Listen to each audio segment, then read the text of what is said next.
All right, guys, I want to start the day off by saying thanks for the guys that left me some information there on the compressor. This really isn't my thing. Mark, the gentleman that brought the compressor to me, left me a little email last night and gave me a little insight on some stuff. This regulator or switch and gauge package here is off my other compressor. I just basically unscrewed it off the other compressor and put it on this one. I guess the other switch box that came with the compressor is set at 160. This one shuts off right at about 140. It's running the compressor a little less harder, I guess. I might change that out. A couple guys have said this is redundant, this line on this compressor. I don't need this on this. My compressor had it plumbed in here to this valve, the cheaper compressor. You know, it didn't have the pendulum in the side of the compressor. Maynard 64 said this is basically what this is for on the cheaper compressor. So I might eliminate this tube altogether. I do probably have a bad check valve, I don't know. Like I said, I'm getting air that just continues. The tank will just completely drain down when you shut it off. And the air was coming out of this little hole here. And these two orifices in this. So I'm assuming maybe the check valve's bad. You know, the tank sat around for a while. I'll try that. The check valve on the other compressor out here definitely had a lot of garbage in it. You know, carbon. It looked like an EGR valve almost. I did take this one out and clean it, and I don't know, I might have damaged the rubber piece in there. I actually put it in a little lacquer thinner. That's probably a no-no. So I'm on the hunt for a valve today to see if that fixes my problem. But you can see on this compressor, that little line used to cheech in right there, and then it would connect at the box. And they were barb fittings, and when I had my leak here, I went and bought a new valve thinking that was the issue, but it didn't do anything, this little piece here. But when I bought this piece, it comes with a crush fitting now for a piece of brass tubing instead of the plastic push-on. So I really don't think I need this tube. I'm not really sure. Like I said, Maynard was saying that this basically takes place of this.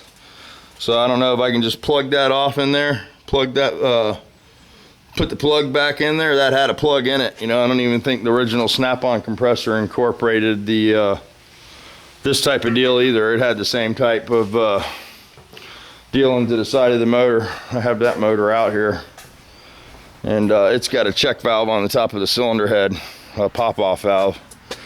This little deal here, and it's got the same from the head to the side of the motor there type deal. So I don't know, you guys let me know if I can take that off. I'll take it off. Here's the valve that came with the compressor, and the threads are too large to fit into the top of this tank. So this is a much larger valve. Probably the compressor that this all came off of was probably a lay down model. So yeah, so anyway, let me fire it up. I'll show you how it runs, how quiet it is. It is super sweet. Some power there. Super quiet, super smooth, and I really appreciate it. So we'll get it all straightened out. But yeah, this is the one problem I have is this air leak deal. And you can hear it leaking there. It just starts leaking right away out of both places.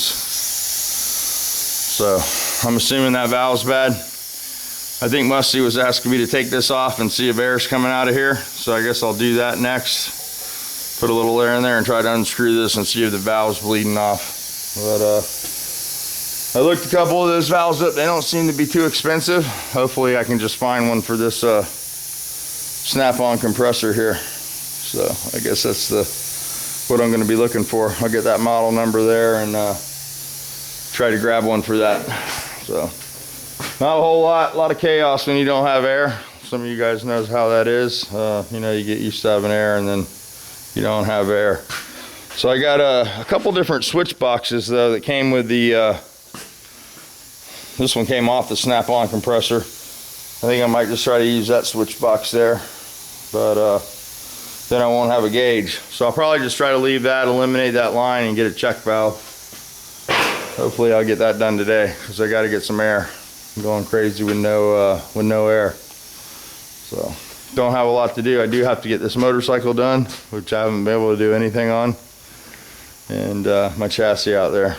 What's up, Brown Hound? You good girl? So anyway, I had somebody that wanted a contact number. A couple guys are trying to get a hold of me, and I'll give you this number. It's 386 is the area code. 216-4626. That's my wife's cell phone. Evenings is the best time. We're on standard time here in Florida. So if you want to give me a call, just give me a call around 5 or 6 o'clock. Andrew is usually home. I don't personally have a phone because I lose my phone and buy new phones and then find my old phone. I did that twice, and I'm not allowed to have a phone anymore. So anyway, call me at that number. I'd be glad to talk to you. If you got some questions or whatever you want answered, I can definitely talk to you on the phone. And I had another guy ask me about a turnkey motor for his Volkswagen. He needs a motor and a transmission, and I got a couple motors right now. I have the motor that's in my car that I'd like to sell. It does have a little bit of an oil leak. I'm going to pull that out and reseal it. I had one of the studs go bad on the oil pump, and I've sort of been nursing it, and it's getting a little more sloppy than I like to deal with. So I'm going to pull that motor out and freshen it up. And the other motor I have is this 1600 here that we've been building right here. 1600. Got the heads over there for it. I'm going to put this together, and I'll probably pop this in the car. I'm going to go ahead and make this motor complete. I'll put a fan housing on it, find a generator somewhere. I think I got one in the other day, and we'll do a Super Beetle oil cooler on here, and basically a stock 1600 with stock 1-barrel carburetor, and we'll pop it in the car and see what kind of numbers we get heat wise and mileage and stuff. And I'll give that motor a little break in, and we'll pull this one out and reseal it again.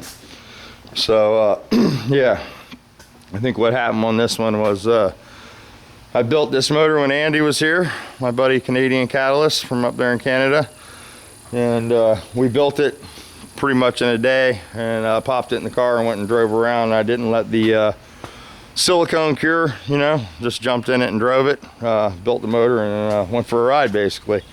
So we got some oil leaks for sure. She's starting to leave spots, you know, and she's got my muffler all grimy looking there. Still runs like a top though. I hate to pull it out and mess with it because this car just runs perfect, man. 150 degrees around town and 200 hammering it down the interstate at 80 miles an hour. So you gotta love that. Even the brown dog likes it. What's up, Brown Hound? Why are your eyes all sad? Come here, come here, come here, come here. Oh, oh, you pretty girl. Oh, you did a pretty doggy, huh? Are you on YouTubes? We used to go to McDonald's all the time. No more, huh? Oh, that was 60 pounds ago. Yeah, we don't do the McDonald's thing anymore. Brown dog doesn't like it. Every once in a while I'll bring her a treat. But yeah. So we'll leave you with a parting shot of Sockers. Sockers. We got cats. You need cats, we got them. And I'm gonna get on the quest for the check-off valve there, check valve. I'm gonna go ahead and put a little air in the tank and pop that hose off like Musty one said. And just give that a test. I know Mark was wondering about this valve. He was thinking that it would just lose all the air out of here. And I think the basic premise here is that check valve is supposed to shut that passageway off.